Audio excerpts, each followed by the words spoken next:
Renewables have become cheap, but how? Join Electric Vehicle News Bitesize on Patreon for podcast episodes and exclusive merch.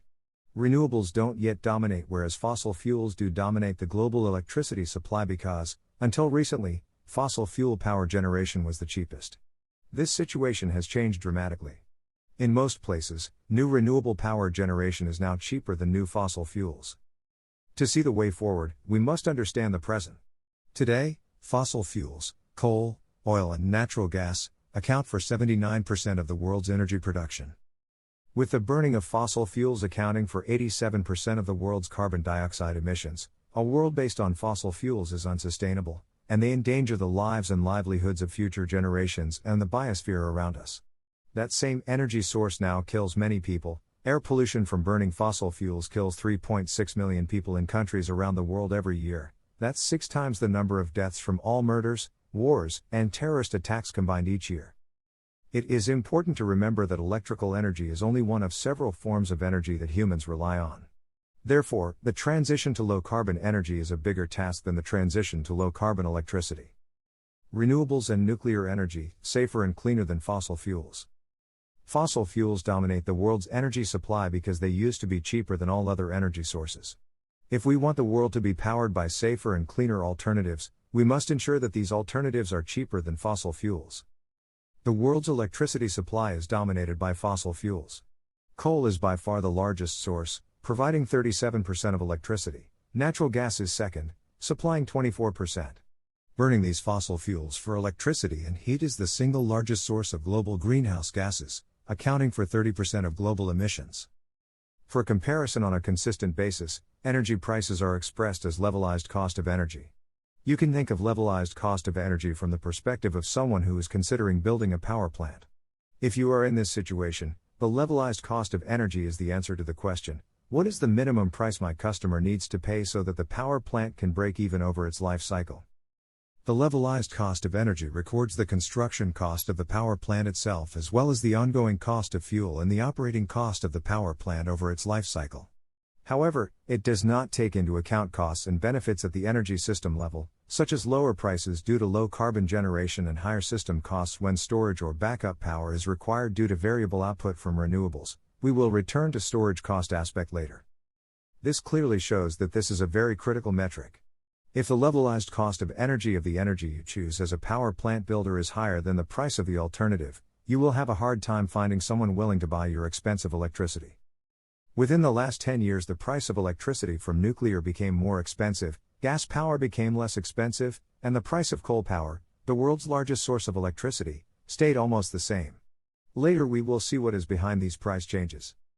If we want to transition to renewables, what matters is their price relative to fossil fuels. All of these prices, renewables as well as fossil fuels, are without subsidies. Take a look at how solar and wind power have changed in recent years. Just 10 years ago, it wasn't even close. It was far cheaper to build a new fossil fuel burning power plant than a new solar photovoltaic or wind power plant. Wind is 22% more expensive and solar is 223% more expensive than coal. But in the last few years this has changed entirely. In 2009, utility-scale solar photovoltaic cost £359 per megawatt-hour. In just 10 years, prices have dropped by 89%, and relative prices have changed dramatically. The price you need to charge for electricity to balance the average new coal plant is higher than what you can offer your customers when you build a wind or solar plant's price. It cannot be overstated what a rare achievement these rapid price changes represent. Imagine if the prices of other goods fell as fast as renewable electricity. Imagine you found a nice place to live in 2009 when you thought it was worth paying £3,590 in rent for it.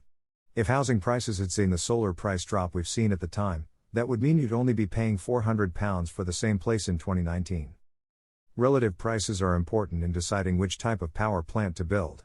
Has the falling price of renewable energy in recent years mattered to the decisions of actual power plant builders? Yes, it does.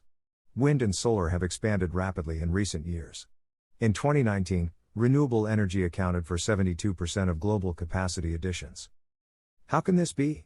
Why do we see the cost of renewable energy decline so very fast? The cost of fossil fuels and nuclear power is largely determined by 2 factors, the price of the fuel they burn and the cost of operating the power plant. Renewable energy plants are different. they have relatively low operating costs and pay nothing for fuel. Their fuel doesn't have to be dug out of the ground, their fuel, wind and sunlight, comes to them. What determines the cost of renewable energy is the cost of the power plant, the cost of the technology itself. To understand why solar power got so cheap, we have to understand why solar technology got cheap. For this, let's go back in time for a moment. The first price point for available solar technology that I could find was in 1956. The cost of just 1 watt of solar PV capacity at the time was £1,865, adjusted for inflation and 2019 prices. A watt is not much. Today, a single solar panel a homeowner puts on a roof generates about 320 watts of electricity. That means at 1956 prices, one of today's solar modules would cost £596,800. At that price, over £500,000 for a single panel, solar is clearly not competitive with fossil fuels.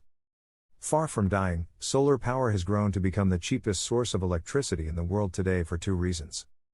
Even at a very high price, solar technology has indeed found a use. This is a technology that literally comes from outer space. The first practical use of solar energy was to power the 1958 satellite Vanguard I. It is in this high-tech sector that people are willing to pay for solar technology, even at very high prices.